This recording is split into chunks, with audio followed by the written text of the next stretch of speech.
last session for the day. Then we get to eat, sleep, and then start all over again. For me too, it seems like time has compressed.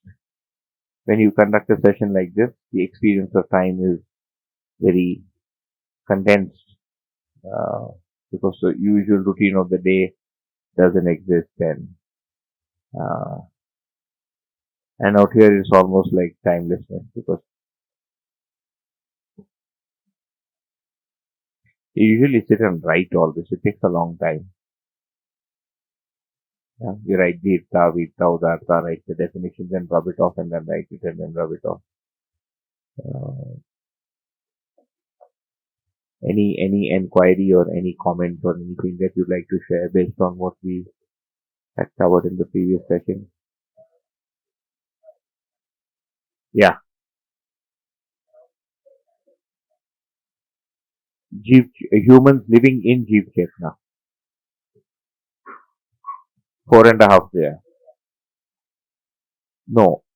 Deenta, Hinta, Krurta are characteristics of humans living in inhuman. हाँ, animal में दिखाई देती है. So we see, so we are expanded forms of that, which is why it's called. So it's almost like we share this swabhav with animals. For instance, you see, dogs are deen. By virtue, that is not our desired swabhav. It is a swabhav we have ended up being with. It's almost, it's not enforced. It's natural. And in that sense, it's evolutionarily natural. It's like you have to, when you're young, um, get some viral infections and get some bacterial infections for your body to learn how to fight them. And it has to happen every time. It doesn't happen that the first generation of children did that and then when the child is born again, it has complete immunity for all the diseases. That's not the way nature is built. I mean, we would wish it was like that, but it isn't. So similar to that, it's almost like we have to get these bugs. We don't get these bugs actually. It's already a part of us. So the swabhav really, if you see, is the net resultant behavior that we demonstrate using our images, our choices we make in the tulan, in the weighing, and how we behave. And we are all not the same in that. I mean, we are all in the same band, but there is a wide variation in us. There is definitely a variation between me and let's say or all of us and somebody who kills for a living. You and I probably can't do that. But even somebody who kills for a living can't be killing 50 people every day. It reminds me of a story. Nagarajji says that in um, maybe in the mid 60s, so 1964-65, he was doing his sadhana. And we'll share a little about his sadhana on the last day. In fact, I was thinking we'll take a call on this. Okay, we'll decide that later. So he says that somebody came to meet him, and I don't know what his original name was, but later on his name was Kal Brahmachari. That's the name he adopted name. He was an Naxalite and he belonged to what is called as a death squad in Naxal. So the death squad is basically a suicide squad. So you kill and you're ready to be killed. Okay. And he had killed 11 people so far. And he had killed them with a knife or a gun. When he was killing the 12th guy, he suddenly felt what I'm doing is wrong. Out of the blue. After killing 11 people. Now the rule in the death squad is that you cannot leave. You will be killed. You cannot leave it. Once you're in, you're in. But he was their best performer, right? So he went to the boss of the Naxals and he said, this has happened and I don't know what to do. So then he was given the guarantee that he will be allowed to live, but he has to leave that area. He has to leave the state of Chhattisgarh and that area where they were doing it. So bhatakte in search for the truth or, to become better, in search for his soul, he ended up reaching Amarkantak and he found a sadhu. And he said, yeah, aisa aisa ho gaya, and I don't know what to do with my life now. I'm finished. You tell me what to do. So the sadhu told him some whatever sadhana. Then the sadhu told him, I'll send you to a man who is a grahast and a sannyasi at the same time. And he arrived at Nagaraji's house. So of course Nagaraji helped him at that time. This was not there. Nagaraji himself did not know any of this. This was discovered, and I will share with you how the discovery and all that later on the last day. But really, uh, so you don't know when people turn. So you never find somebody who was good suddenly, because usually the other way around. Like what happened with Ashoka, the emperor, who then embraced Buddhism, and he's killed. They say, I mean, the story is 8 lakh or 80 lakh people died. Nobody knows. We don't have any historical account. 8 lakh log mare. It's hard to imagine that. It's difficult to kill 8 lakh people with a sword. You get tired. Not easy. When Hitler tried killing people, any force be, but imagine such a large force back then. Ashoka के time में कोई गोला बारूद नहीं था. Nothing. Ashoka's time, no. Talk later on. Tippu नहीं, उसके पहले Mughals and really gunpowder was discovered in China. The Europeans found it in China, and they took it back and improved on it. China discovered the printing press and gunpowder. They discovered in China. The Europeans didn't have it, leave alone the Indians. And then, of course, they improvised it and developed it and all that. I mean, that's what the history says. But anyways, that's besides the point.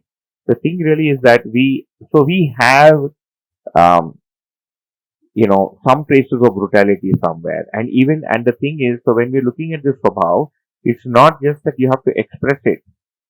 Many a times, when somebody else is beating somebody else, we take pleasure in it.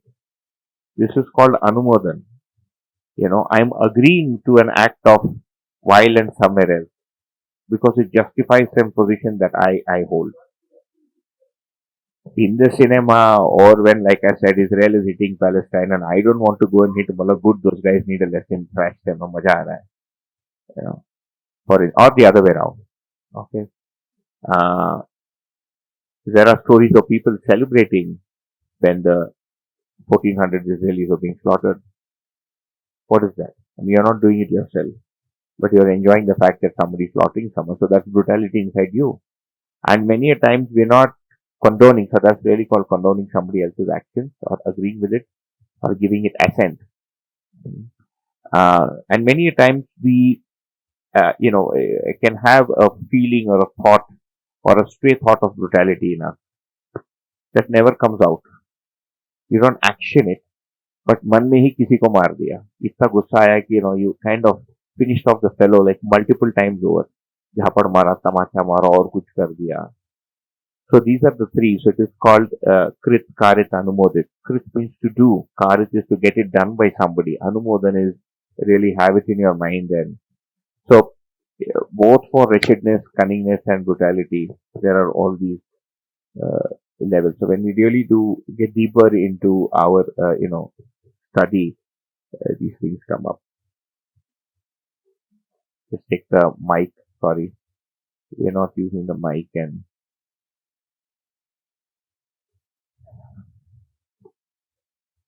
we just speak about cinema now, that yeah, we are having a pleasure, that the things which are not able to do, we are seeing it and we are getting some kind of pleasure in that. pleasure. Reading about Yeah, something. I am wondering now, there was a whole process happened to bring it on a screen, and there is some projectors, speakers give for us to feel that. I'm thinking about the people who have created it. yeah, The director, the writer of the film. yeah. How does those people are really violent in nature to put it in the paper? Imagine like that. No, From that's the what I said. scratch. Really, as in they're trying to make a business out of it. Either they're doing it for profit, or they're doing it because they feel it's giving them some kind of contentment. See, as a writer, I have a choice on what to depict. What do I want to show people? And finally, what do I want them to copy? Alright? So, which means that it is there in the mentality of the writer and the scriptwriter as well as the actors in some measure. But Although they may not be that way in real life. I mean, none of these heroes manage to beat up anybody in real life. Okay? Nobody. They're roaming around in cars with bodyguards. But the thing is, it means that is there somewhere in your mentality. Otherwise, you would make a movie on Adi Shankaracharya. Why don't we have a movie every month, release every month, of the goodness in people? What's wrong with that? Nobody thinks of it. Huh? People will watching be hai. No, there are, but they are few and far between. Because that he's actually right. That's where society is, you see. Human society currently is standing on the last but one column. That's where we all are. And that's where our good people are, and that's where also our bad and the baddest of our people are. We are a full rainbow of these and we don't want to be here. We've not managed to evolve. We've written poems about the last column, okay? And we have one or two avatar Purush here and there who claim to be in the last column. And we don't know what that looks like. We don't know how to get there. The one of generosity and all that. वही तो जो बना रहे हैं वो भी जीव चेतना में है, जो देखना चाह रहा है वो भी जीव चेतना में है, जो इसीलिए उसी में घूम रहा है.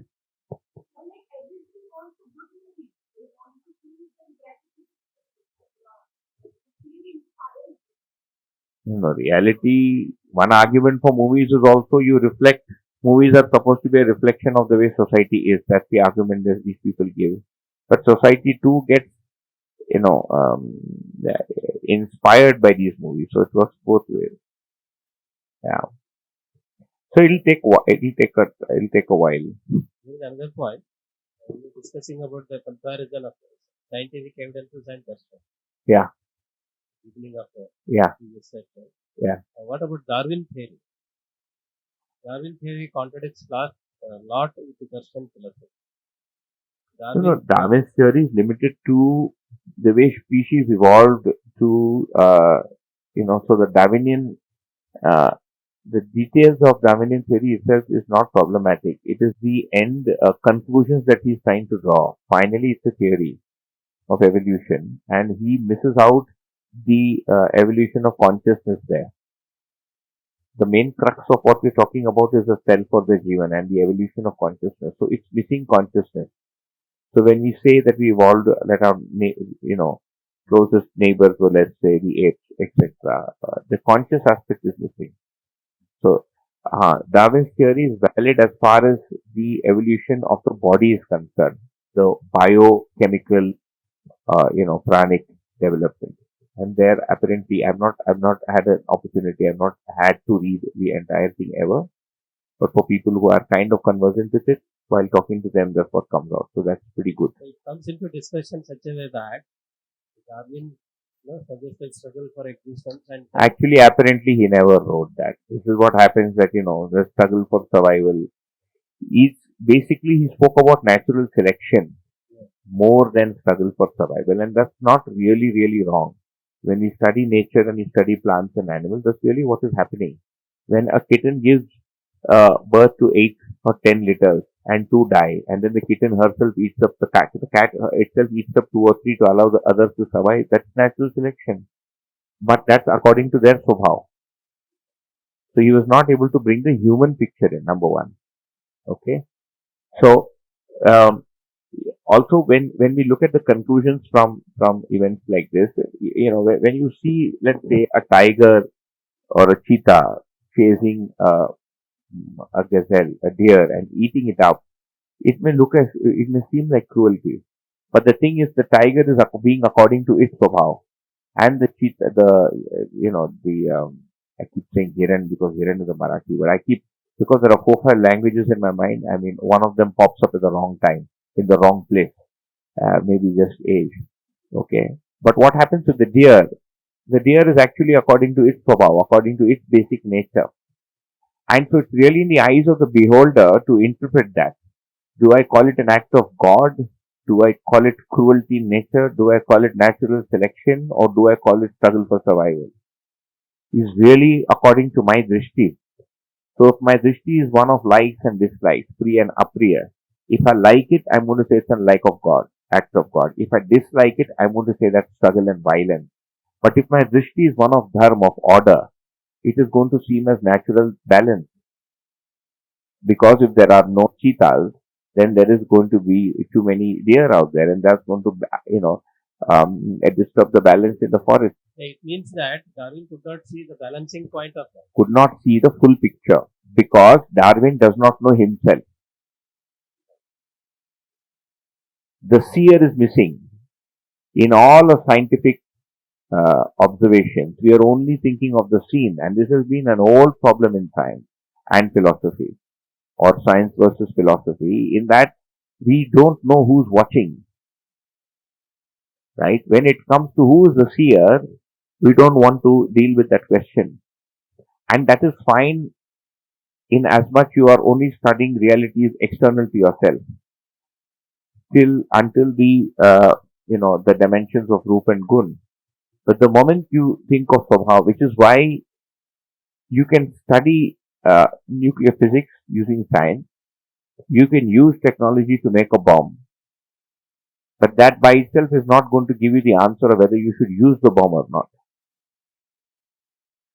Right? So now we have to decide whether the study of nuclear physics is that greater than the technology to make the bomb? And is that greater than the usability of the bomb? No, the order is the other way around. Do I need to use a bomb? Okay, even if I know how to make it. And if I use it, who do I use it on? Do you use it on your own country? Will America ever bomb itself? Do you think that's ever going to happen? America, Kudi, New York bombs Oregon. Hoga kya? No. So we're basically going to bomb somebody we don't like. So that's crude. And they repent. The Germans are still repenting Hitler's actions. Those who never met Hitler. Yeah. So denying the Holocaust is seen to be a crime in Germany. You cannot deny the Holocaust. It's a crime. You can't say that it never happened.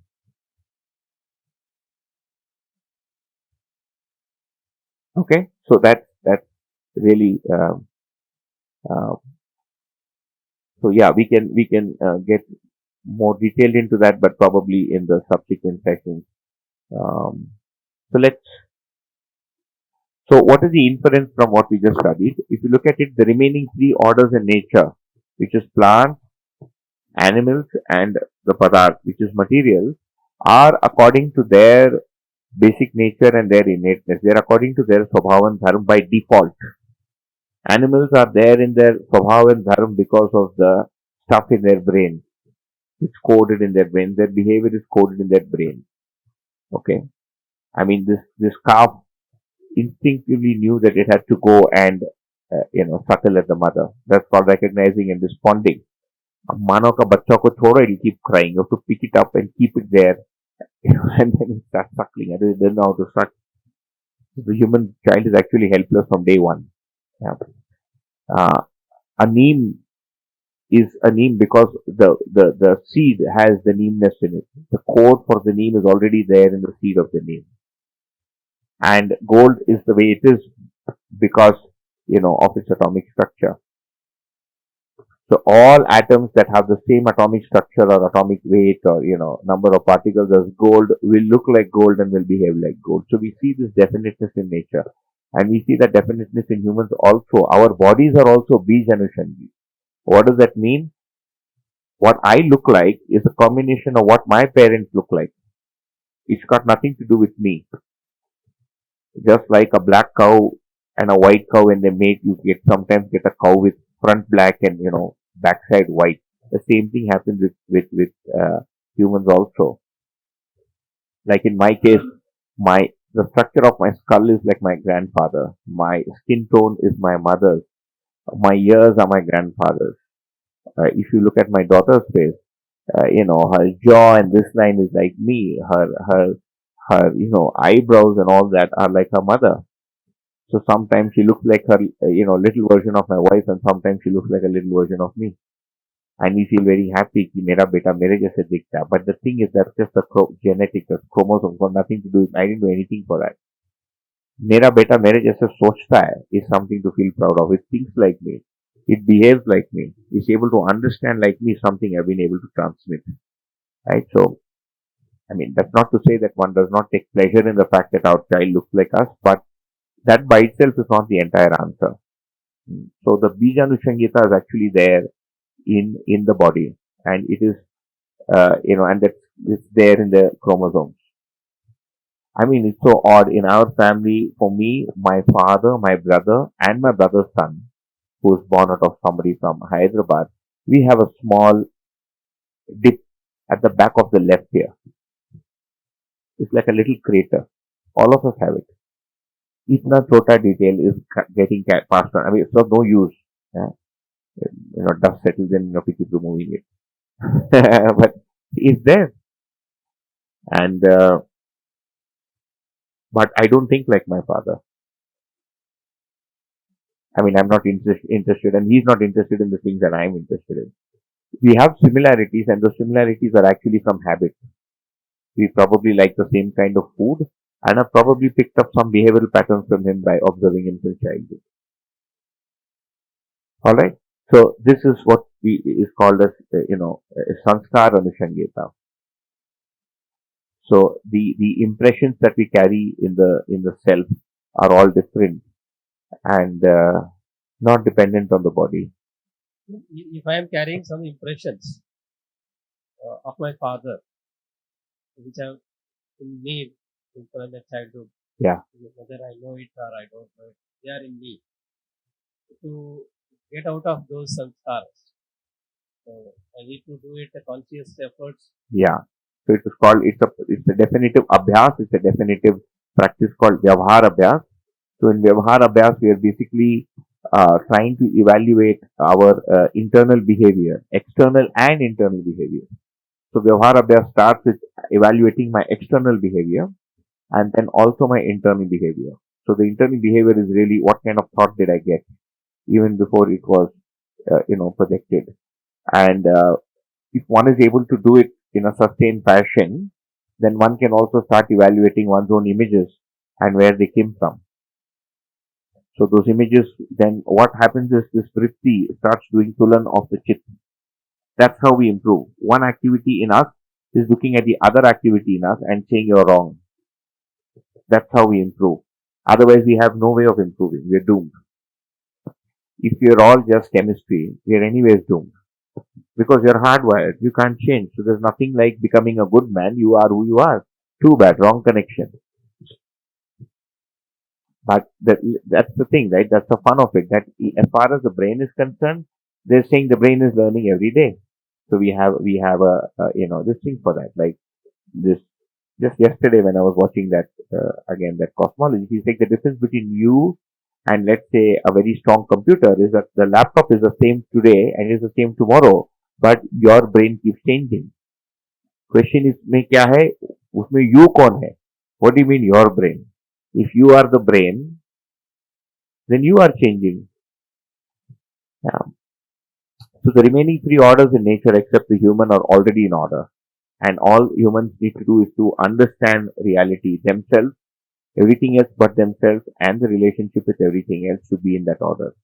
And that is possible, by listening. And I'll share a little bit of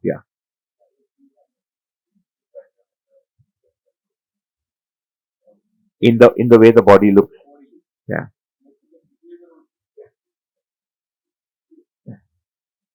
Along with the body, in the behavior also, do we have any influence of the genes? No. No. So can we sometimes Not in behavior, in bodily gait. character, personality, anything No, else? nothing. So what we are behaving, what our personality is, just we accumulated it. Yeah, purva sanskar plus accumulation plus your decision. Accumulation. There is nothing called No, genetical influence of No. a person's No. character. not on behavior. Not on behavior. No. Even food habits. So if you are born in a genetically vegetarian genetic line, let us say 1200 saal se, it is like the family that I come from probably has been vegetarian for about 1100 years. So starting with Ramanuja, so 1200 years, okay?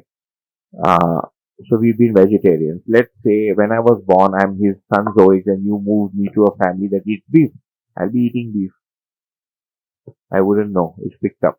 The genes will not stop me from eating.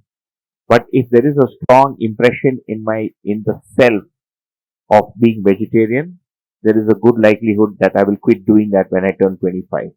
I'll turn back and say, I think this was wrong. I don't want to do it. Again, that could be because of some influence from society. So we get influenced by family, we get influenced by society, about the people around us, we get influenced by media, by books, and what we make of it. You know, when put together, we then make a decision saying, this is me and this is what I'm going to do. I'll give you an example. We have a very close family member who was born in a vegetarian family and then now is predominantly what you would call as non-vegetarian. I mean, he has to eat meat every day. All right. He's married in a family to a family that is also meat eating. They have a child. They live overseas. They're not in this country. So they're living in a culture that is meat eating. The daughter suddenly stopped eating meat. So when I met her and I asked her, I said, why did you stop? Her answer was very simple. She said, it didn't seem right. That's it. जबकि father comes from a lineage of 1200 years of vegetarianism. वो छोड़ा. Married into a family that has a lineage of 600 years of non-vegetarianism. Living in a country that has 300 years of heritage of eating meat. And the daughter says, I'll leave it. This is Jivan. The cow is also agreeing with me.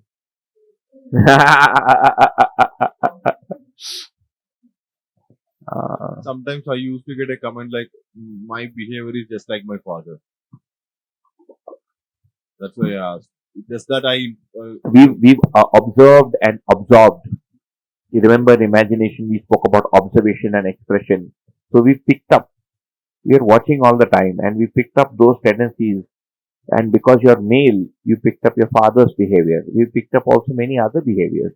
Sometimes not just behaviors, but even swabhavas like generosity. Like I find that I have had a soft corner for people who are on the street and begging.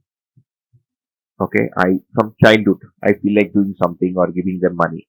It's not like I give them all my wealth, I'll give them 5 or 10 rupees or 50 rupees and walk away.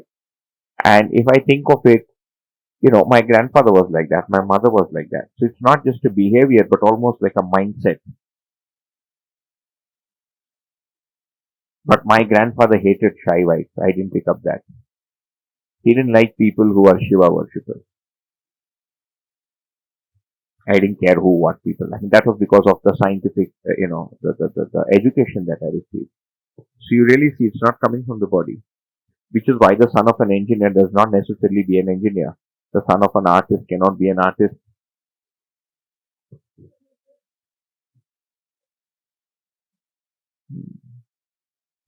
भैंस आया भैंस. अच्छा, Devika is comfortable with the.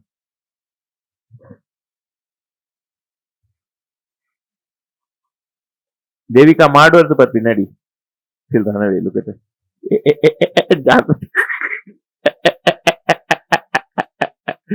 Scooted. Yeah, those cows look interested in coming in this direction. No, I don't think they'll come in. There are too many of us.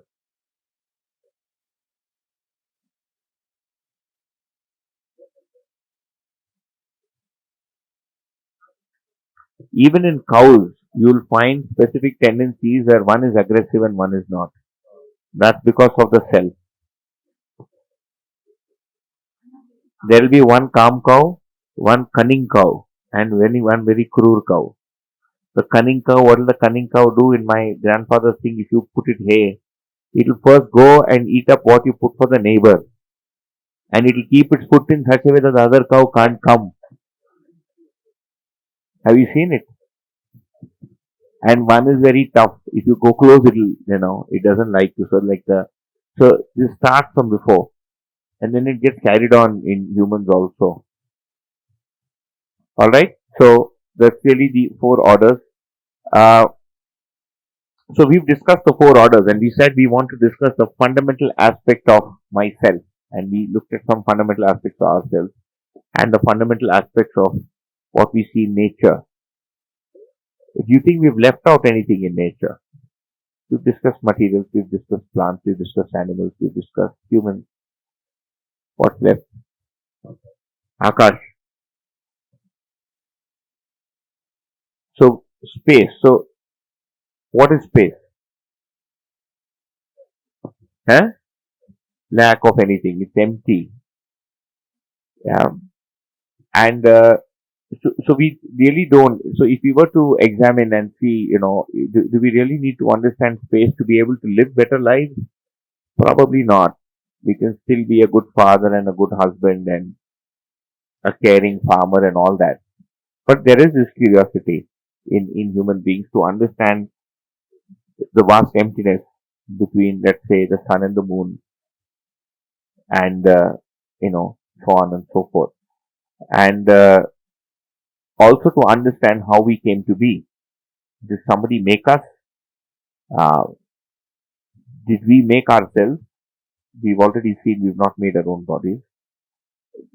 Did we make the self? Are human beings making more conscious units? No. Are we manufacturing the brain? No. Are we manufacturing the planets? No.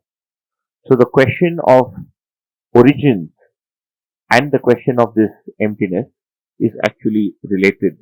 Okay, and that's what we'll try and um, examine. We cannot produce what we don't produce anything. Once we know what is happening in nature, we can then probably try, and now we're trying to fuse together, like in hydrogen cells. We don't produce it, but it's an effect of hydrogen cells. Like hydrogen powered vehicles, the outcome is water. We use that combustion to drive our vehicles. We'll have it in Pune maybe in 2 or 3 years, hydrogen powered vehicles. But we cannot produce anything. We are also not producing matter. We cannot make atomic particles. We can transform them. Water is not life. It doesn't grow. It doesn't have prana.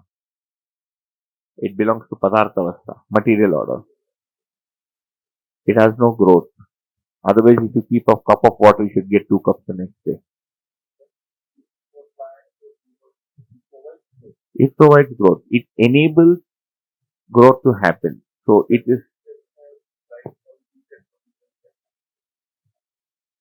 has the ability to enable life. It by itself does not need to produce life. That's like trying to say that this plastic, that's like me asking, I mean, this particular LCD screen, it doesn't have text, but how is it showing text? Things come together to form something else. So in nature, the way things are built is many things can come together and create something that did not exist as a property in the previous thing.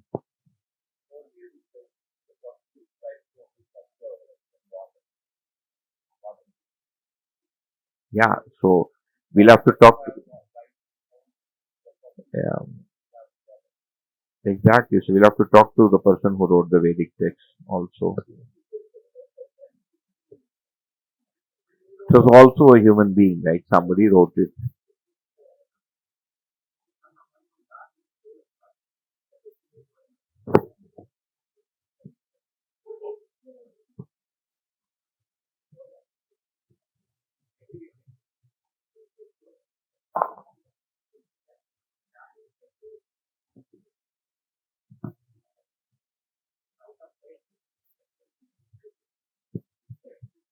It's like when leaves fall and start rotting. It's written in the Darshan, so you can read it later. So when leaves fall and start rotting, suddenly insects appear from underneath that leaf. But the leaf is not an insect. There was no insect inside the leaf to begin with. Or like a man, it has organic matter, but the organic matter is coming together to form something that looks like an insect that then starts flying. So the organic matter could not fly, but a lot of organic matter came together to make something that flies. Yeah, mud and water. Hmm. Yeah. Yeah. All I'm trying to tell you is that it's not necessary that because something coming together gives forth to a new phenomena, that phenomena itself is native to that particular entity, to the beginning entity. For instance, we have blood in our body. Are we drinking blood? Have you generated blood? I mean, is your body generating RBCs, red blood corpuscles, as you grow? What are you eating to generate blood? For to make matters simple, let's say we're vegetarian. I mean, non-vegetarians don't drink blood. But okay, we'll keep it aside for now. Vegetarians also have blood. You're generating mass and muscle. What are you eating for it? Boiled rice, dead rice. It's not living. It's no longer growing, right? You're not eating the kacha plant. Everything that we're eating is either dried or even if it is green, doesn't have blood and muscle, but the body is able to make blood and muscle and even the cells of the eyes. Yeah. It has organic matter, but it doesn't have muscle. Similarly, even though water doesn't have life, it enables life. And what is really called life is the ability to replicate that is coming from the cell. Water by itself cannot replicate. Water or liquid or fluid or rasa is one of the ingredients that are needed in a cell to form in such a way that it can replicate. So even if you take a dried methi seed, for instance, you keep methi in the dry weather, nothing happens. You keep it in the rainy season, it bloats up and it starts sprouting. Have you seen?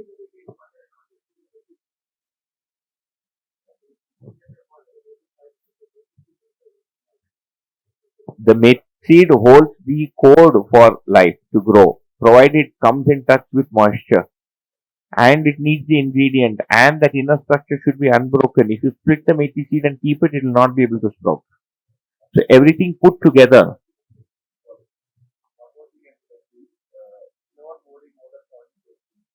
Yeah. Our body is living. Yeah.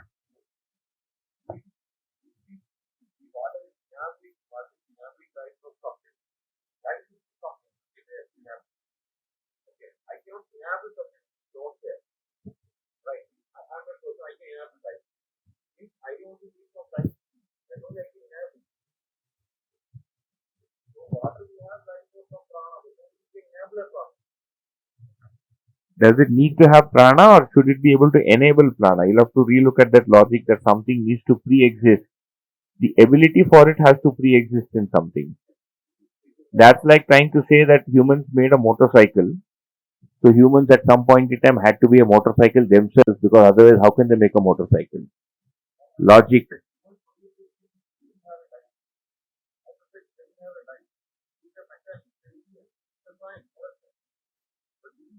What about a mother giving birth to a child? Was the child already inside the mother? That's all. So water and everything accumulates to form life. Same logic. Put together, it creates something new that starts multiplying. And if you ask, where is this ability? It is in nature.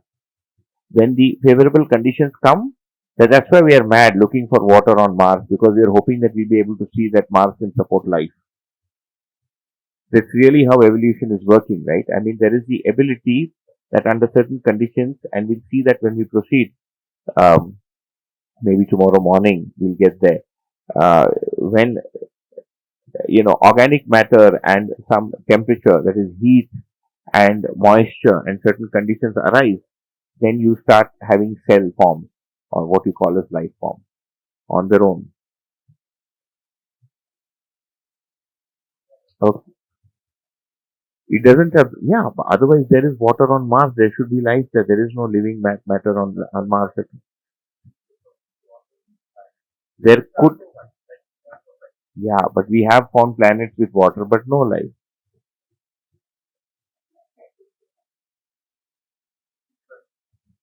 If by that logic, wherever there is water, there should be life. Is there life everywhere? There is water. Ulta karo. Do you find water inside life or do you find life wherever there is water?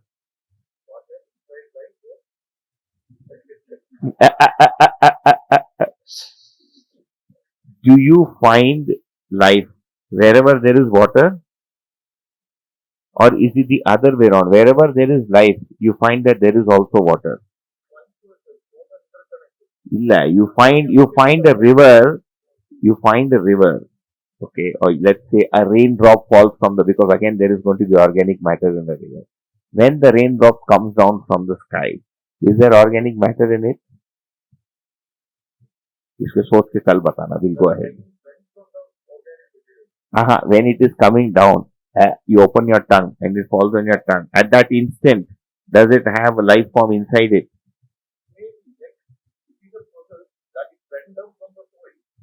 It went up from the soil. What I'm trying to tell you is there is no life inside the water. The water and many other things put together form life. Let's just relook at that line in the Vedic text. And right now we'll keep the Vedic text to the side and examine it directly.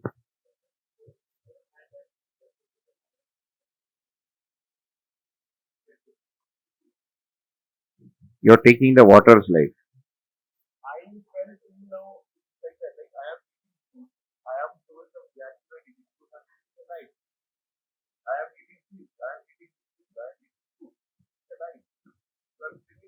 What does life mean?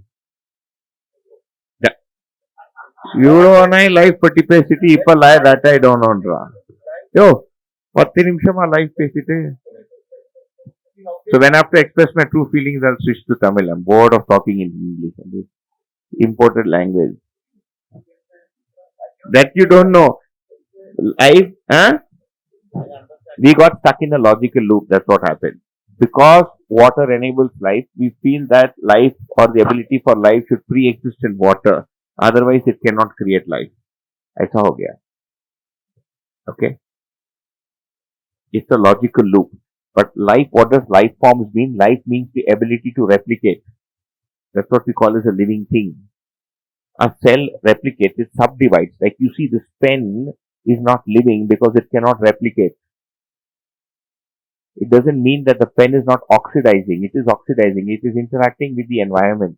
Because if I leave it here for 5 years, when I come back, I'll find that it has faded away. Right? So it is still interacting with the environment. It's breathing in one sense. But what is called really as life is the ability to replicate when a cell subdivides. That's called life. You have a cell and the nucleus of the cell splits and that creates another cell and another cell and another cell, and that's how human babies also grow because of cell subdivision. And that needs water. Water doesn't subdivide. For water to subdivide, then if you have one molecule of water, there should automatically be another molecule of water besides it and another. Then there will only be water and nothing else. That's called life. Okay, we got stuck in the logical loop. This also shows us how our minds work. We depend on logic to understand things, but there is a limitation to logic. It's a logical construct, right? If water is enabling life, water should also be life. We started with this premise. What if the premise itself is wrong or incomplete? Then the following arguments are also incomplete. Okay? So space and unit. I was conducting a session in Kanpur once, and there was this girl, and I often take this. I hope she never listens to the recording because she'll probably feel bad. Because in all the sessions, because it was such a funny incident, so in that particular session, I took up this topic. It was a 7-day workshop, and I took it up on the 7th day. We typically do it in the end.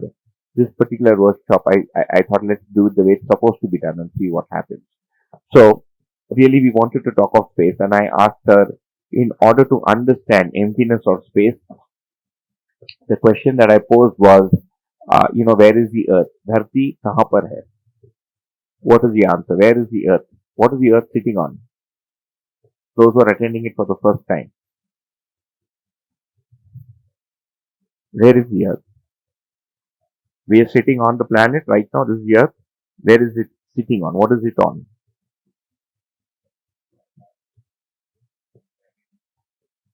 It's in some magnetic field. Okay, is the magnetic field solid? Is there any solid matter beneath the earth that is holding up the earth?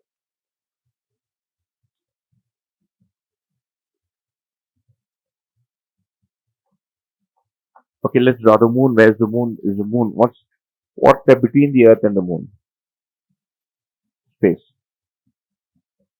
And then you have for our planetary system, we have the sun, which is at the center, and then the earth is going around the sun, and we know that there is the moon going around the earth. and so on, right? So there are 9 planets. I think they're knocked off Pluto. It's going to be 10, and now we are 8 or 9, whatever.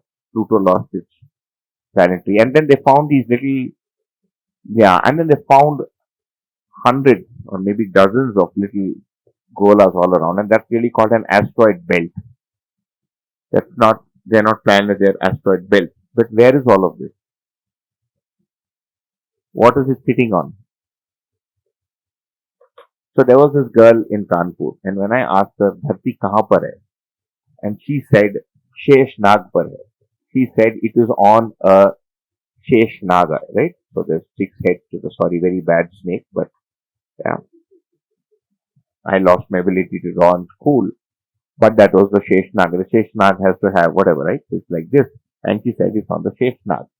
I said, are you sure? She said, ha, bilkul. I said, what have you studied? She said, MSc Statistics. I said, okay, good. MSc Statistics. And I said, does the Earth rotate? He said, huh. I said, does, so when the Earth rotates, it looks like this? He said, yeah. I said, does the Nag also rotate with it? She said, huh. I said, but if the Nag rotates, so chakra ki gir nahi jayega. It should, get disoriented and fall off, because if you have a snake on a ball and you rotate the ball, the snake should fall off. Chakra aega, right? Even you. She said, nahi, wahi rahega. It will stay in the same place. It won't go around. I said, but if you have a snake and the earth is rotating on its head, the head should get damaged and finally there should be no snake. He said, rehne dete snake ko, let it be. There is no snake.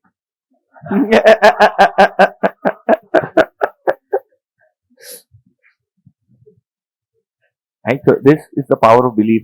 We can spend an entire lifetime holding a belief, and we hold the belief because we haven't examined it. We haven't examined its trueness.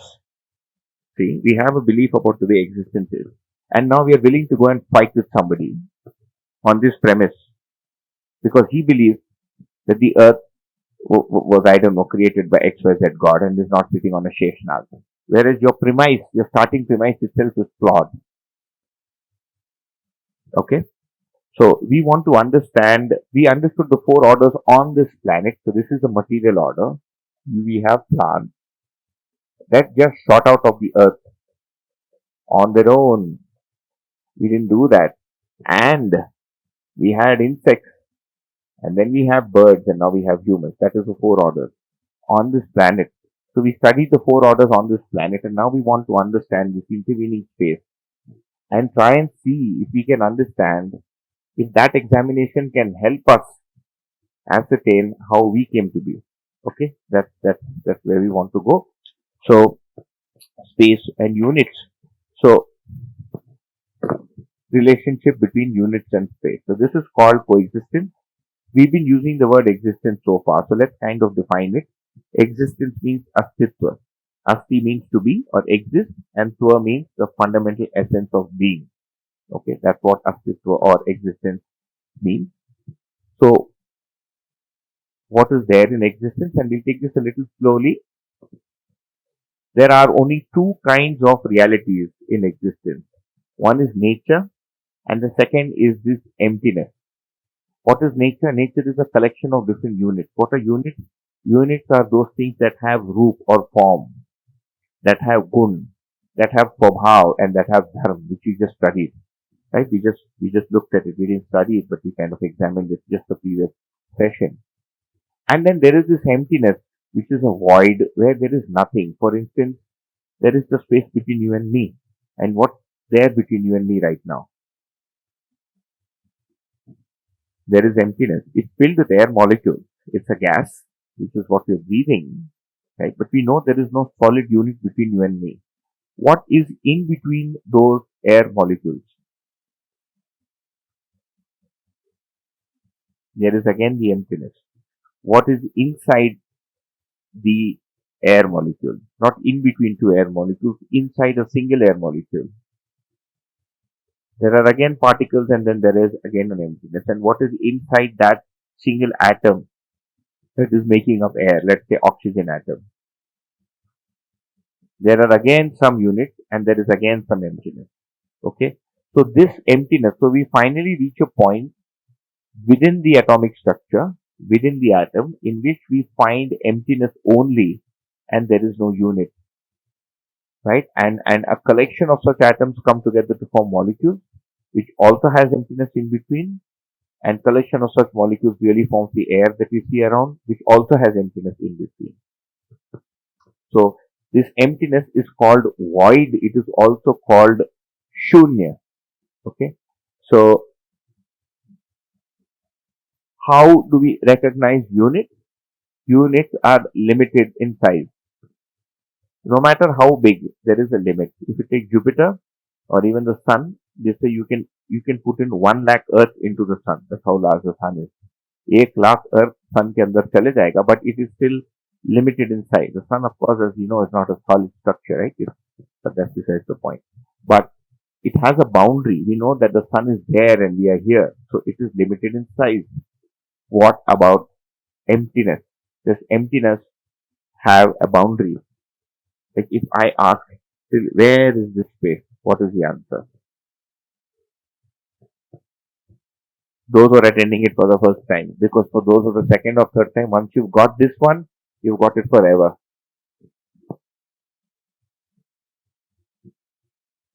Till where is this emptiness? We have the earth, we have the moon, we have the sun, we have the other planets, and we have the Milky Way galaxy, and then we have all the other different galaxies. Till where is this emptiness? Okay. And let us say the last galaxy ended here. What is there after that last point? It is still space. So, what do we say? Till where is space?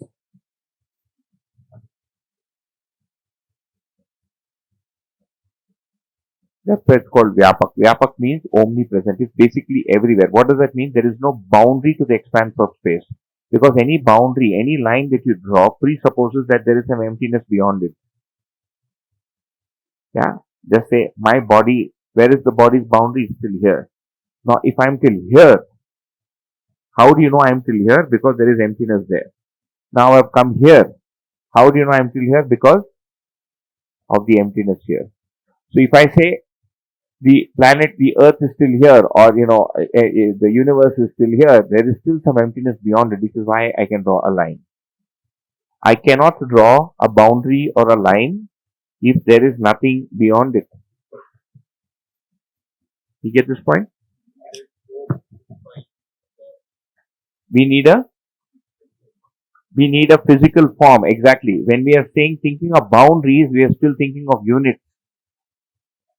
Only a unit can have boundary. Emptiness cannot have a boundary because it's not a unit. And if you say that the end of the board is where the universe or space gets over, yeah, if you define this as a boundary, it means there is emptiness on the other side. So we're just taking some random point in emptiness and saying till here is where the emptiness is. There has to be something beyond that. So if you really imagine space, we realize that it is vyapak, it is expansive, and hence it is called omnipresent. Omnipresence ka matlab like our Maruti van. It is everywhere. Yeah. Wherever I think of, wherever I go, if I'm able to go there, it's because there is space. So space essentially is everywhere. So units, how do I recognize units? Because they are limited. And how do I recognize space? Because it is, like she said, unlimited. But the word unlimited will come for units, because if I ask how many units are there in the universe, what is the answer? It's actually unlimited. I put up that number.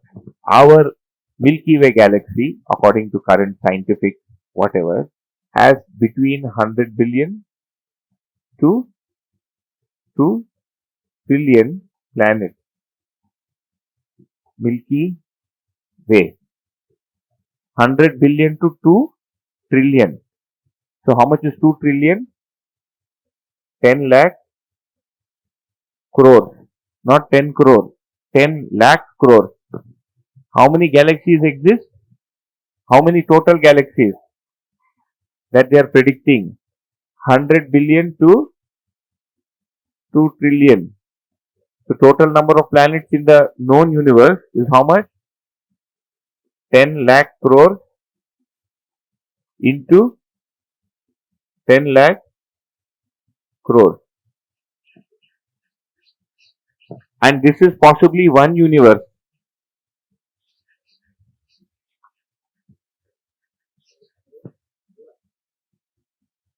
That is this thing. Most likely has Jivan, otherwise it doesn't fight like that.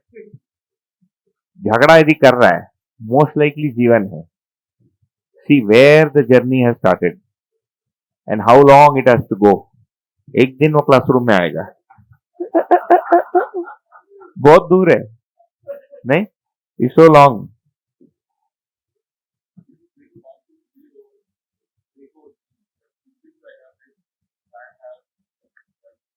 Plant has emotion. Water has life. Water gives life. Water enables life. Water is not life. Otherwise, we'll be taking life every day.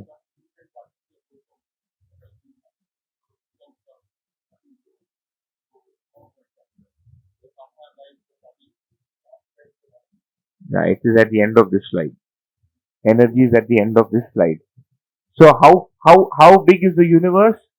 I mean, even according to, and I'm just taking the assistance of some cosmology here. We don't need it for this, but just to help with our imagination.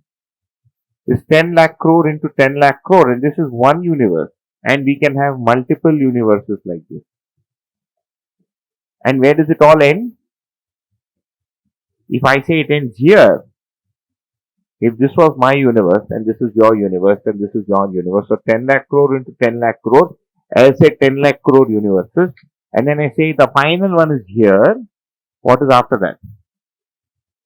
There's still that emptiness. We are floating around. So there is no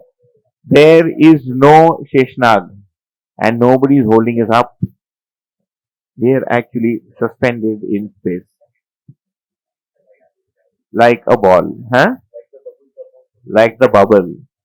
There is an infinite series of bubbles in infinite space. And the bubbles are not colliding. They are each recognizing each other and going round and round and round. In every solar system, huh?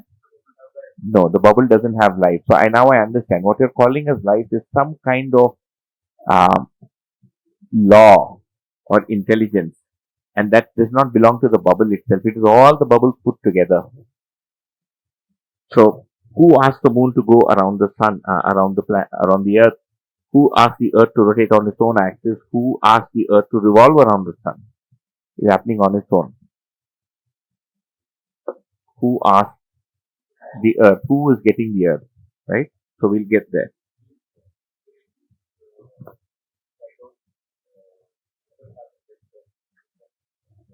So, in what we are calling a space or emptiness here, emptiness doesn't move. What moves is units.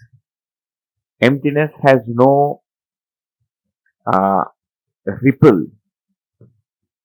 There is no ripple in emptiness. It's just void. Anything that ripples needs to be a unit. It has to have form. If you don't have form, you can't have a ripple. How can you have a ripple without form? If I say this is the ripple of the ocean's waves, like the famous particle wave duality that modern science talks of. So you have the ocean current and then you have the wave on top. Is the wave anything by itself? No. It is the motion of the particles of the sea that go up and down. But they form a wave. But is the wave itself a form? It's a form. This is called a waveform, right? This is called a waveform. And what is this? This is a particle. So, can you have a waveform without particles? No. A waveform is nothing but particles arranged in the form of a wave or moving in the form of a wave. Alright? So, units are limited and space is expansive. It's everywhere. These units are active. For instance, the earth is active. It's activity. The earth itself is activity. And how do we know that? By studying even the soil. The soil is active. The plants are active. That bird is getting active, that cow was active, and also matter is active. So even if I take this pen, the particles that this pen made of is also active because it is able to interact with the environment around. If I leave this pen here, do you think it will be the same 10 years from now? No. It's going to degrade. It's a color jayega, right? It will fade off. What does that mean? It means it was interacting with the atmosphere. So even if you take a single atom, if you imagine an atom, I mean today, because again of modern science, but we don't need that to study this, but we'll just take its assistance wherever needed for now, that the particles in an atom are active. Okay? Where is the energy for this activity inside the atom coming from?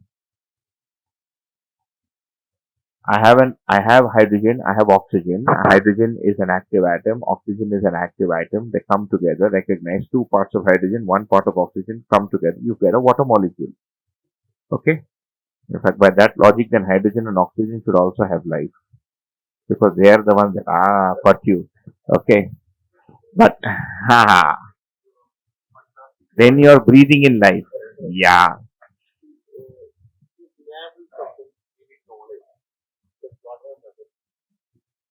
we'll come to that. What is memory?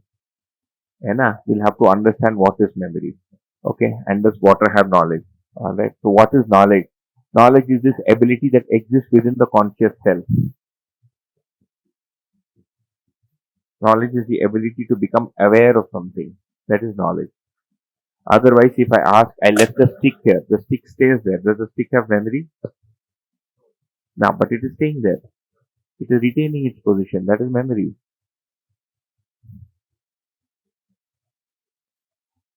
That's, So what we call as memory is the ability to recall something and repeat it consciously. That is called memory. So we'll have to fix the definition. We'll come to memory later. You understand? Memory is something that I consciously am able to recall and produce at will, not just the repeatability. Otherwise, we'll have to say that the neem tree has a memory of neemness. That is its anushangita, bijanush. That code of repeatability is stored in its bij, in its seed. The code of repeatability of conduct in an atom is stored in this atomic structure. The code of repeatability in animals is stored in the brain, in the whatever, DNA. The code of repeatability in the human body is stored in the brain, but in humans, the code of repeatability is stored in the cell. Which is why when we go to the exam and they are taking us, we say, I forgot. If it was coded in the brain, we should not be able to forget it. Because we can repeat it. But we forget people's names, we forget we forget our bank account number, we forget so many things, we forget our passwords, everything. I have to call my passwords on my phone because I keep forgetting them. Okay? So that's memory. So, active. So each unit is active, and if you see, space is no activity. So it is called shunya or void. So we recognize space as the emptiness of activity or the absence of activity. So empty space itself is space. So emptiness itself is space. What is the equation we get? The emptiness, the absence of activity itself is space. These units or these atoms are energized. I mean, they're active. So we also understand that they're energized. So that's called being urjit. Okay? They're active because they are energized and they're endowed with the ability to recognize each other. So that's called bal sampannata. So I've written the word power there. They're energized and they have the ability to recognize another unit. That's how atoms are formed. So when you have subatomic particles, they are energized by being in this space. So here what is being proposed is the energy that we see is in atoms is because of being in space, which we earlier said is empty because it is not activity, but however is not empty in that sense. It is constant energy. And the atoms are able to be energized because they are in this field of constant energy. So this emptiness that we see between you and me, between the earth and the sun, and in all the emptiness in which all the bubbles are, is actually constant energy, or what is called a samya urja. This is called energy in equilibrium. Okay. So we don't need the sun's energy for the hydrogen or the oxygen atoms on the planet to be hydrogen or oxygen. They are energized, which is why they're active. We need the sun's energy for heat. So what we currently call as energy is the transfer of energy, not fundamental energy. This is the fundamental energy by which particles are energized. So what is the transfer of energy? The transfer of energy are the three forms of energy that we usually see getting transmitted from one to the other. That is electricity, heat, and sound. Okay, Vidyut, Tap, and Dhwani. So we need heat energy from the sun. I am sending sound energy towards you. This is getting electrical energy to function like this. But if you go to the root of that bulb and you go to the root of that atom and you ask, is the atom getting energized by electricity? No. The atoms that that bulb is made of is energized and active by virtue of just simply being in space. So what is being postulated here is space is energy in equilibrium and the atom and subatomic particles are energized by being in space. And space is being postulated as energy in equilibrium. So that's called Samya Urja.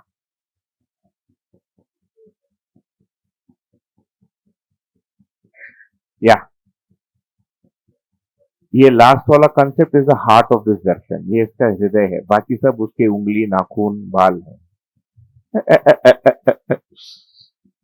Then after after the space, what is there? Space. After space, there. Yeah. So how can I? By reflecting on it, by trying to imagine it, and then you will realize that as much as you can imagine, as far as you can imagine, there is only emptiness and space, and units suspended in space, like the balloons from his. According to Madhyastha Darshan. Yeah. Is there any mention of that? Yeah. What I'm telling you is Madhyastha Darshan. The name of the darshan. Madhyasth darshan. Madhyasth. Mediating. Yeah. Yeah. After space also there is space. So in our tradition, they have also found that they say that the space is the body of the God. Space is the body of the God. Yeah. There is a saying in regional language in Odia that Brahmanda Malamala Hoi Tolomo Kupe Biraje. That means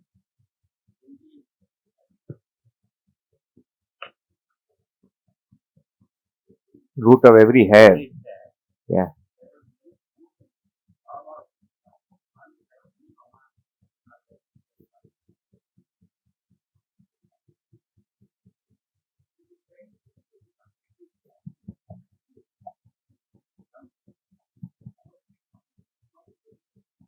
Yeah, because the formation is similar, right? So when you see an atom, for example, and let's just take the old representation of the atom, because if we were to do it now, we'll have to show it as an electron cloud.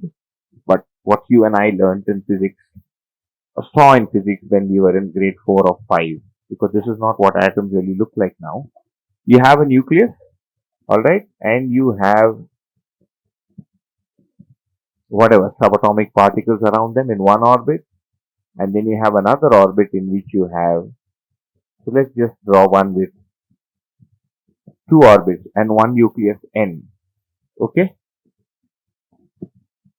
This is what an atom would look like. I mean, if you picturize it for a child, Chota Beam. Okay? The Chota Beam picturization of what atoms would look like. Is this what our solar system also looks like? Yeah? You have one sun in the middle, and you have maybe one planet orbiting that sun, and some planets orbiting that singular planet, and some more planets orbiting all of them. It's like a whirl. If you see a picture that NASA's James Webb telescope sends back very good pictures of the galaxy, and some of them look like a swirl. It's like there's something red in the middle, and there is like a swirl of gas around it. like everything is rotating around it. Okay. If you go to the last part of your hair, this is your hair follicle. This is what the hair looks like, and this is called a follicle. There's a little white tip there. If you go to the tip, you'll find that the tip is actually the dead cells. That's the tip, and it's connected to some nerve ending, which is why it pains when you pull it out. But if you look at the tip of that hair ending, which is the hair follicle, and the end of it, there will be a molecule, a set of molecules. And let's say these are the molecules that make up, if you put it under a nice microscope, this is what it's going to look like. And if you take one of the particles of that, and if you put it under a microscope, what will it look like? What will it look like? It look like this. And what does this look like? This looks like the solar system. And what does that solar system look like? It looks like the galaxy. And what does that galaxy look like? It looks like many galaxies put together. So it is the same arrangement of units that we see are in an atom, are at the tip of your hair, that make up your nose, that make up these glasses I'm wearing, at the end of the glasses and everywhere. Okay? So that's not contradicting something that we just put forth here. It's the same thing. So Brahmand means galaxy. Okay? You use the word Brahmand, the Sanskrit term for galaxy. It basically means that this arrangement is similar at both ends.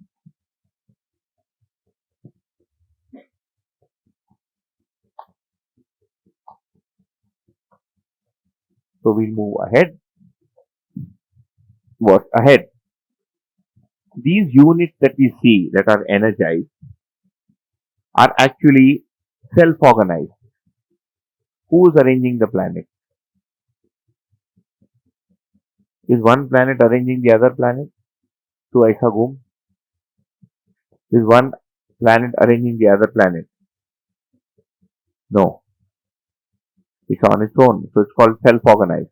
Who's arranging the electron cloud in an atom? Or what is? Because when you say who, it feels like they should be a human being. What is arranging the electron cloud in an atom? It's happening on its own. It's natural, right? So the answer itself seems silly because you say it is self-organized. Space is not organizing these. So the emptiness of space is not organizing the planets and the planetary system. The planets and the planetary systems and all the atoms and molecules are self-organized by being in space. So we say equilibrium or regulation is available or organization is available in space.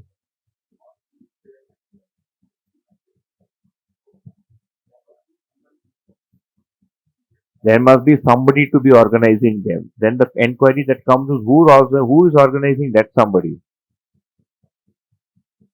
Let us say somebody is organizing, some power is organizing them. So who is organizing that power?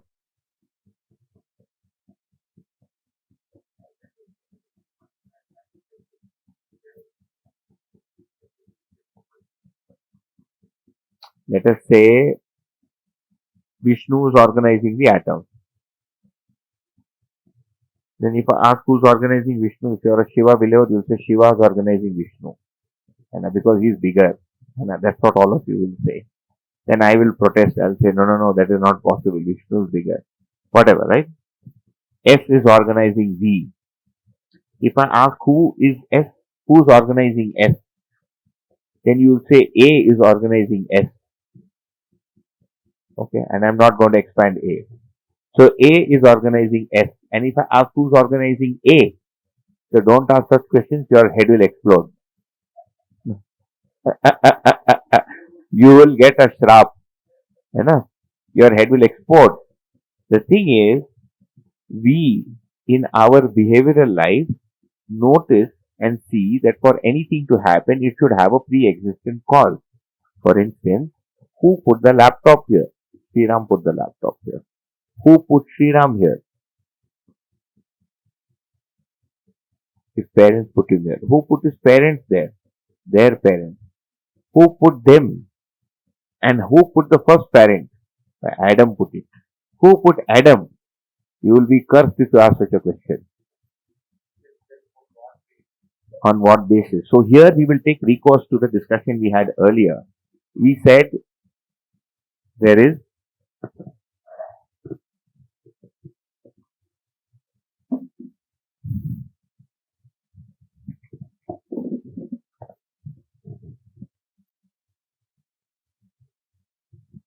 remember we said there are four units to any four aspects, four dimensions to any unit. There is root or form, there is properties,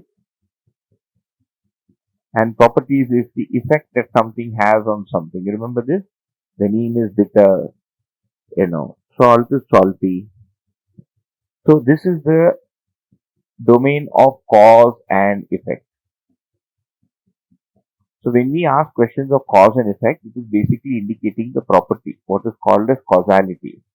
We want something to cause something else, and something to cause something else, and something to cause something else. But finally, when we keep inquiring, you reach the reason of what is called as ultimate cause or first cause, and this is called dharma. So when we ask a question at the fundamental level of reality, then this answering does not help. This is useful to understand the dimension of properties.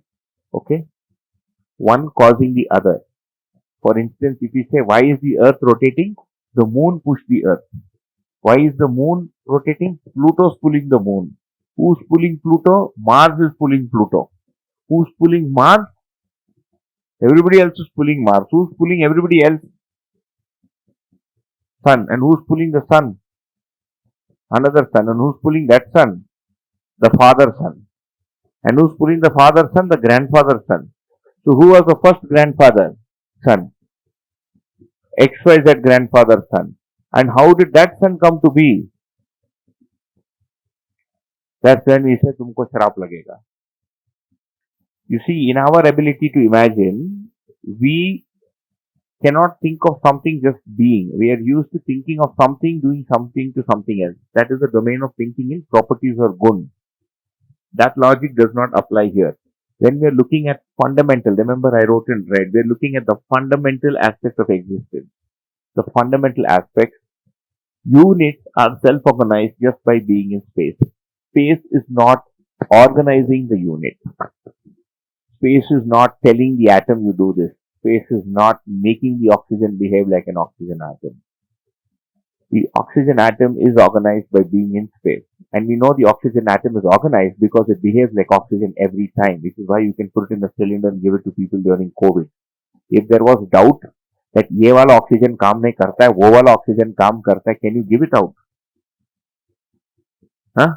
That there is good oxygen and bad oxygen. Is there anything like that? There is plain oxygen, polluted oxygen, which means this oxygen mixes some other gases. But if it is oxygen, it is oxygen. And in the same way, there is no Hindu oxygen and Muslim oxygen, right? Or a Brahmin oxygen and a Shudra oxygen. Oxygen is oxygen. And there is no Earth oxygen and Mars oxygen. To find the oxygen atom there will be the same as what is here. The constitution will be the same and the behavioral will be the same. So, these atoms are energized by being in space and they are self-organized by being in space. And space is not organizing these atoms. It's not doing anything to them. This is what is called as first cause. Or, in Darshanik Bhasha, this is called Mahakaran. So, this smaller area is called Karan. How were you born? Your mother was there. How was your mother born? Her mother was there. This will operate as far as you are talking about units interacting with each other. When you look at units and space, that's called Mahakaran. Finally, how was the first mother born? I don't know. It came from some egg. Where did the egg come from? It landed from a meteor. Where did the egg reach the meteor from? Some other meteor. Then you have to reach grandfather meteor, then grandmother meteor, then great grandfather meteor.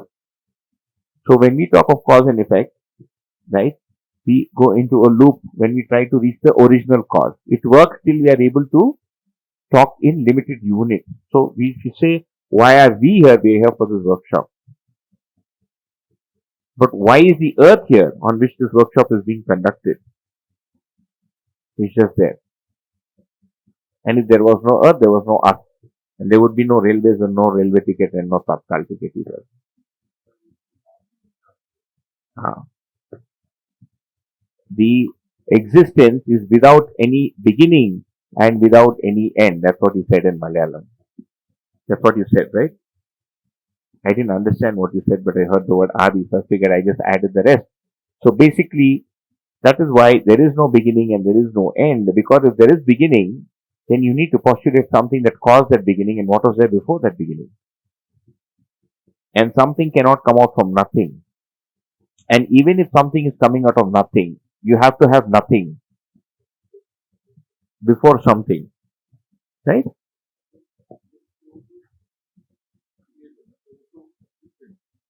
Is self-caused. It's not a mystery. It's there in front of you on the board. It's self-caused. Nobody is making it.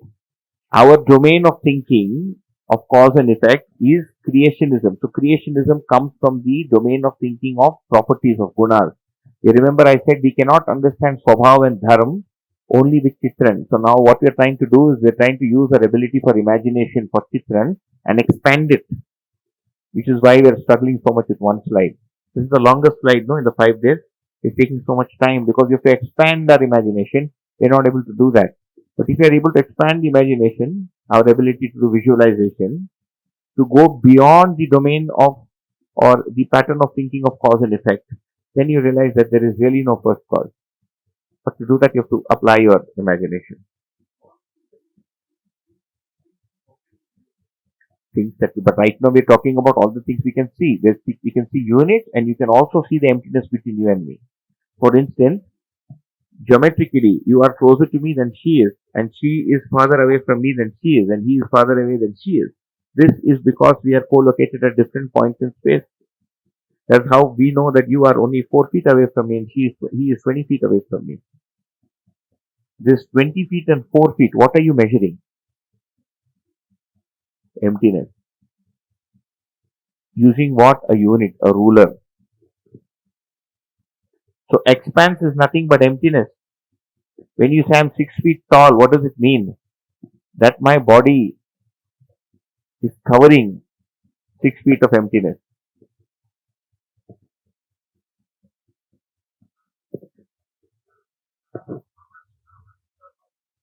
Okay? So when we measure something, we're basically measuring emptiness, and we also find that these units are, hence this is called Tuasahit Vyavastha, this is called Niyantran Uplabd. We also see that each unit is reflected onto each other unit and recognizes it. So this is called Pehchanna Nirvak Karna, and this is what we see within the atom and outside in the planets and exoplanets and the entire galaxy. That each planet kind of recognizes, and not in the sense that you and I recognize each other, but really is able to, notice it is reflected onto another planet and is hence able to, form a specific motion. And the same thing applies to us. We are able to recognize each other. The day you and I met here, we recognized each other as co-participants in this workshop. I recognized you as a human. I recognized you as a male. I recognized you as an Indian, and so on. And as the days proceed, we start recognizing each other not just based on the roof, but also based on our properties. Saying, okay, Suraj is the guy that makes this kind of question, and she is the person who has this kind of question, and he is the guy that does this, and so we are actually recognizing each other. And we are able to do that without touching each other because we are reflected in space.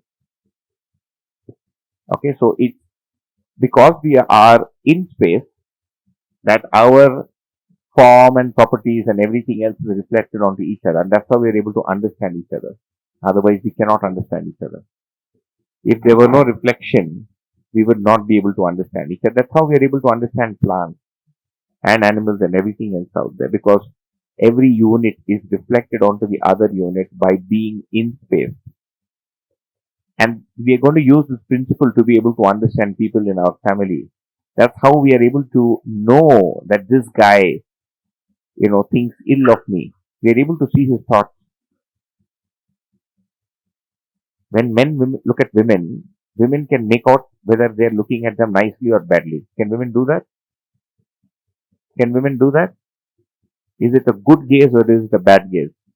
And it's not in the eyes. It's not in the direction of the eyes.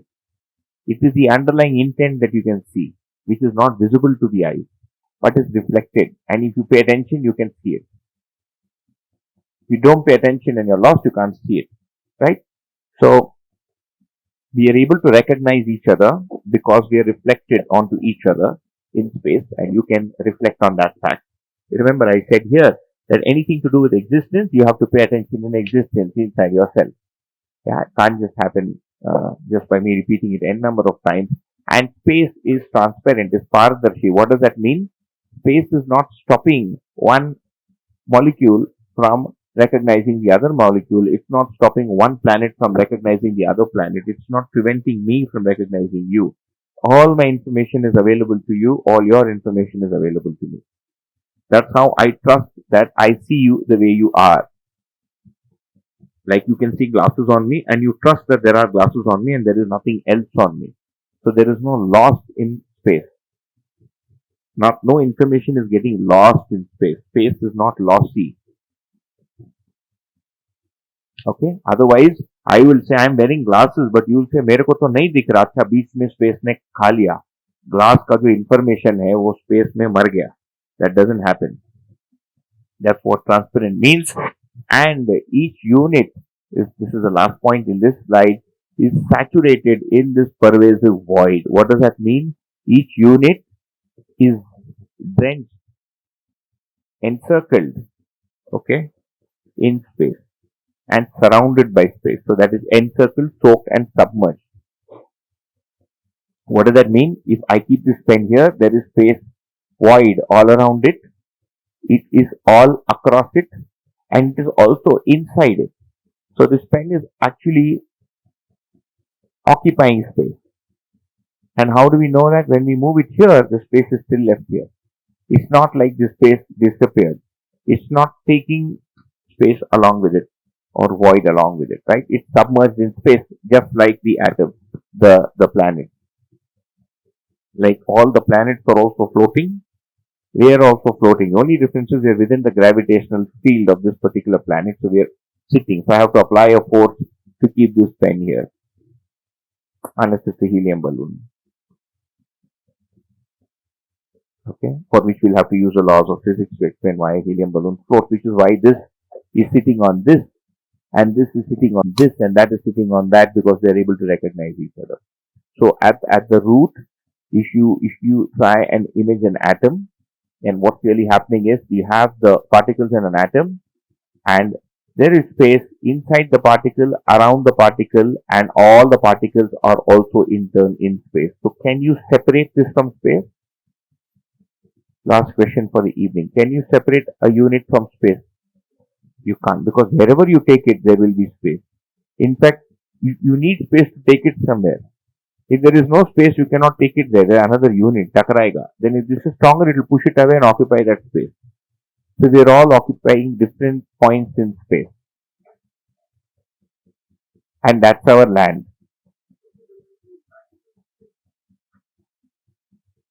In this case, both are the same. Vacuum is actually void. I'm using the word space because it's more common in English. But otherwise, vacuum is void. And void is the space that we're talking of here. This is not space the way we understand it in modern science. Because in science there are different kinds of space. There's Euclidean space, there's geometric space, and there's the curvature of space-time and so on. It's the emptiness. So space from which air has been removed is called vacuum. Yeah. Like if you pump out all the air from this, you will find that there is vacuum. There is space. In fact, there's a very nice video that somebody had sent me. They did that to prove a law in physics, that things fall at the same rate in the absence of air or gravity. So they have this big chamber and then they pump it out of air. And it has to be a very strong titanium chamber because the pressure of vacuum is very high. If you do it in any smaller kind of container, it will just collapse. So they pump it out completely and the meter shows is zero air, full vacuum.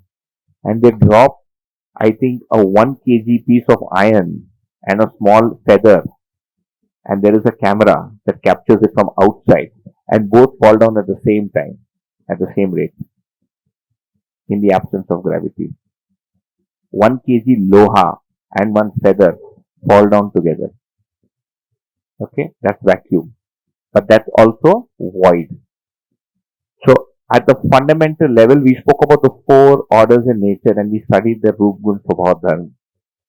But if we look at atoms and if we inquire how they are energized, where they are, where the planets are, where am I sitting, then you find that this void or this vyapak, and we'll use the word vyapak for it. Vyapak ka matlab hai expanse, all pervasive, is there everywhere. So space is the pervasive void. So it's called pargami. It goes inside and outside each unit. And the important thing to understand is that units. So do you think these units are being created by the void? Are atoms being created by space? No. Can you think of a third kind of reality that will exist or that exists? There is emptiness or energy, and there are units that are energized. Can you think of a third kind of reality that may exist?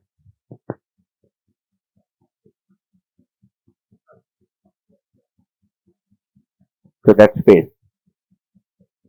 If it's blank, that's also space. Whatever is coming up is also blank. If it is blank, that's space.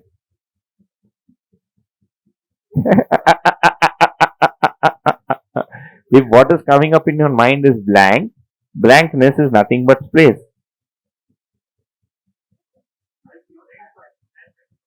You meant something else. So then if it is something, then it is a unit. And if it is blank, it is space. If there is a third party, it can either be a unit or it can be emptiness. If you say it is energy, then you have to tell me whether it is active or inactive. If you say it is active, I'll say it is a unit. If you say your energy is inactive, I'll say that is space. So now you have to think of a third kind of reality which is neither active nor inactive. Binary hai. Because if there is God, it has to be either unit or there is space. Somebody is creating all this. If it is space, it is anywhere there, it's not doing anything, it is inactive. If it is doing something, it has to be a unit. It has to have a form and it will be in space. So who is bigger, space or that God? The space is bigger than the thing that created it. If you want to give the name God to an entity that is creating this, okay. If something has created, is trying to create, 10 lakh crore into 10 lakh crore planets, it has to be bigger than that. And where will that be? In emptiness. And if itself is emptiness, then it can't do anything because those things are there inside it. The distance between the units are expanding and then expanding into something. It's expanding.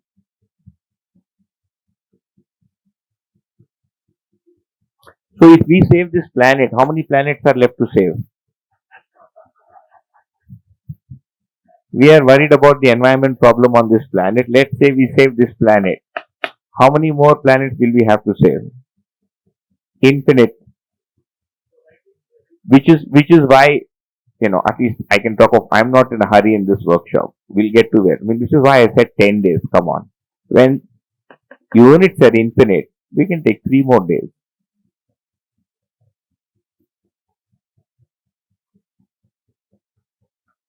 There's a policeman going to catch a thief somewhere or an ambulance. In Dharwad, it will reach the patient. In Bangalore, the patient will die before it reaches the patient. Ambulance itself is not reached. Or if it picks up the patient, he'll die.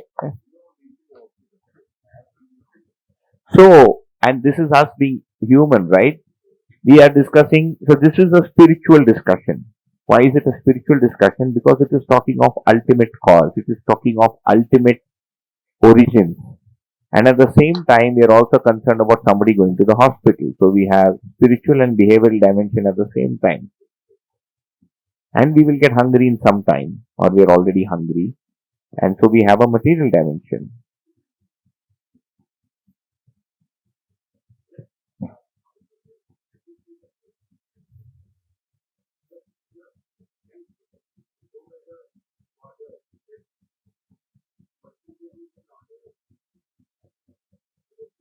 Yeah, yeah.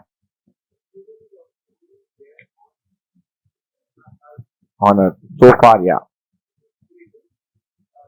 Disorder, yeah. There's no need to save them. Yeah, that's correct. But if you do find another planet where there are humans, then we need to go. Then we need to go and do help them as well. Or if that jaggery is getting fungus, we can go and tell them if you heat it like this, you'll not get fungus. In autosave mode. If they're all realized beings, yeah, maybe they're the ones who are coming and helping us. I met somebody once who went to another planet with realized beings. Who went to a planet with realized beings. This is like Ripley's Believe It or Not. See, I already told you. If Ripley can write Believe It or Not, I mean, why can't we? Yeah. But really, so anything else on this? So I just want to close up today just with one small observation and enquiry, which we'll take up tomorrow. You have to reflect for the remainder of tonight on whether space can become units and whether units can get converted into space. Can something go back into nothing? And can nothing create something? Can something come out from nothing? And can something become nothing? Huh? Both can happen. Something can become space. So units can go back into space and space can create units.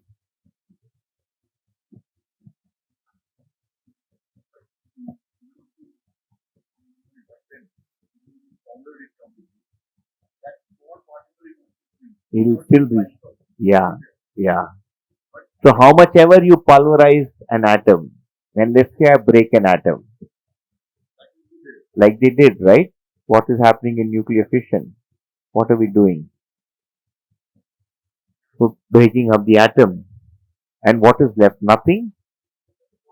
Or the smaller particles of that atom will still survive. Be it a gluon, or an electron, or a neutron, and so on and so forth, or the Higgs boson. Huh? We can resize the unit. We can resize unit. We can break up the atom, but we cannot finish it off. The matter cannot be destroyed. So that law is correct. You can change it to a different form.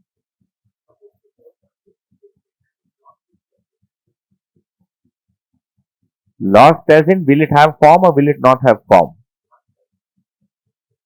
So if you keep breaking something, Sunyato, and you broke it to the last point where it was the smallest form, and then you hit it again, will it still have a smaller form than the last form or will it lose form? I'm asking you again. If you imagine it, what is the answer? Let us say I took the smallest boson. Water particle is too big. Let's talk of protons. Let's say I have a proton cutter machine or the ability to blast protons. Will it break into smaller particles? And will that smaller particle also have form? And will that subsequent particle also have form? And will the subsequent also have form? It will have form. It will be at the micro, nano, craco, whatever name you want to give it. Micro is too big. It will have form. That's how you know that it is there. If it doesn't have form and it does not have activity, how will you recognize that something exists? You will say there is nothing. This is a unit that is on its way to the Smashan Ghat.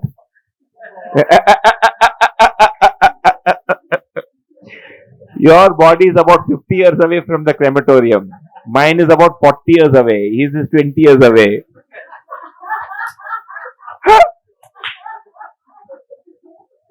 So what about the body?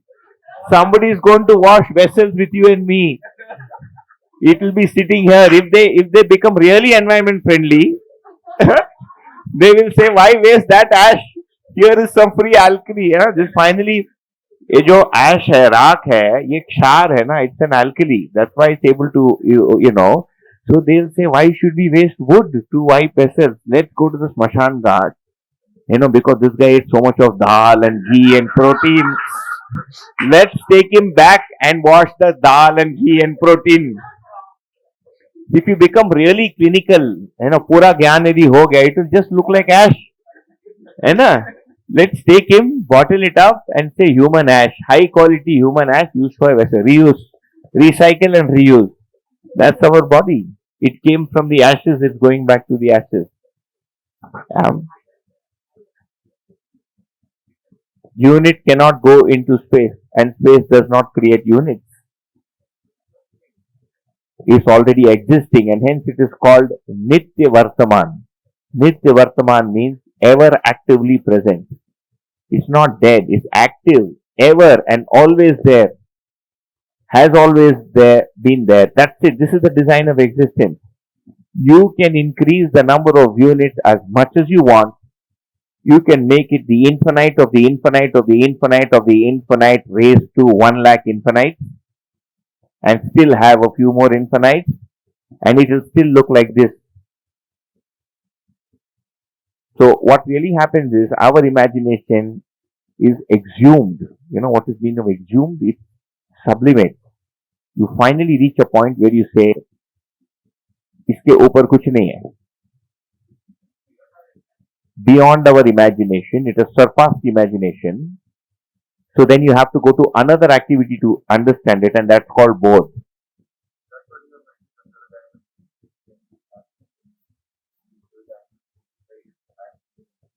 I am feeling empty. No. Wait. So as the different activities in ourselves are meant to understand different things. So for example, to understand this slide, you cannot just use the man and the eyes. We just can't use the eyes. We've been using our imagination. And the questions you ask are coming from the vritti. This is a question coming from your vichar. Because you have seen that before an apple there was a tree. Before the tree there was an apple. So that's where your logic is getting set, in the vritti. But if you surpass the vritti and go to the chit and maximize the chit, then the vritti says namaste, ho gaya. When we maximize the chit, and when the chit is maximized, you have to get to the buddhi to understand reality. And when the buddhi is maximized, you have to finally go up there to see the air. And what we're trying to do is really, we're trying to image that aspect of reality that can be seen by a higher faculty using a lower faculty. That's why it's maxing out. But this is the ultimate picture of it. This is all there is. There are no banks here. There is no stock market. Okay? And there are no jails.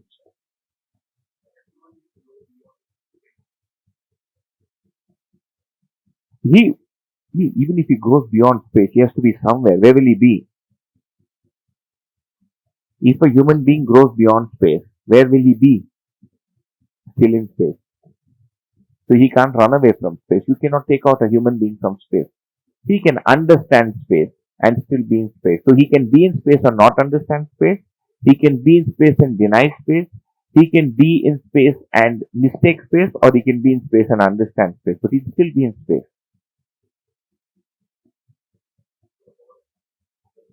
The whole existence is just there in space, and it will start doing something tomorrow morning after breakfast. Okay? Right now, let us leave existence as it is. Let it not do anything. Let existence go to sleep. We will also go to sleep. Tomorrow morning, we'll come and digest what it does. We will see existence digesting. Yeah. We feel lighter when our beliefs break. Yeah.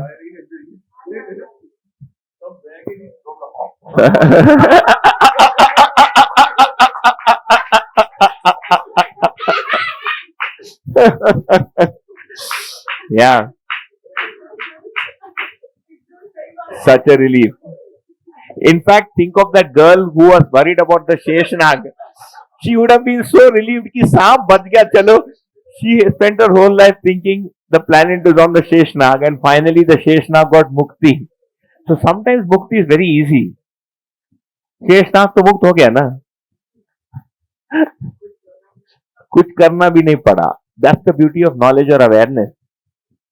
You see, nothing is getting transmitted. We had tea and we came back, and suddenly there is space everywhere. In what, an hour and a half? And we are still hungry, which is why our four dimensions are inseparable. You can't say, anyways, all this is meaningless and it is only units and let me die hungry. No. I need to respond to the body, and let's go enjoy dinner. And see you tomorrow morning at 9 o'clock. Bye.